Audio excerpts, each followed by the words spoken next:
দেখেন আপুর বেদনা বলি তো, এর আগে বানর খেয়ে সব শেষ করছে, এই তিনটাই ছিল। আজকে এসে আবার দেখতেছি, দেখেন এই যে কাঠবিড়ালি এগুলো করছে। আমি বুঝতে পারছি বানর তো আসে আমাদের পাড়াতে, ঘোরাঘুরি করতেছে, অনেক অনেক মন খারাপ লাগতেছে। এত কষ্ট করা হয়, আমরা যে কিনে খেতে পারি না তা কিন্তু না, কিন্তু শখ করে আমি আসলে বাগানে গাছ কিনি।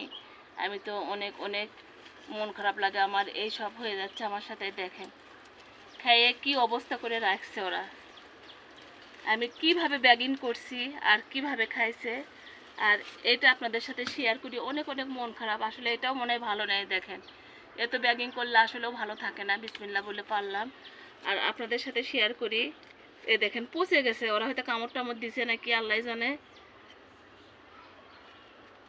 অনেক অনেক মন খারাপ, অনেক ভালো হতো, অনেক ধরছিল, প্রায় 22-24টা আমার বেদনা ধরছিল, কিন্তু বানর আর কাঠবিড়ালি সব নষ্ট করলো। এটা ওই জন্য মনে হচ্ছে না যে আপনাদের সাথে শেয়ার করি, তারপরেও মনে করলাম যে করি।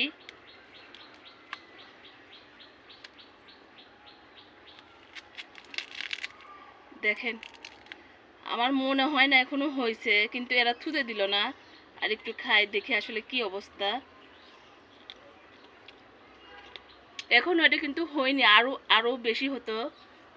সবাই ভালো থাকেন আপর, অনেক অনেক মন খারাপ। দেখেন এগুলোতে কিন্তু কিছু হয়নি।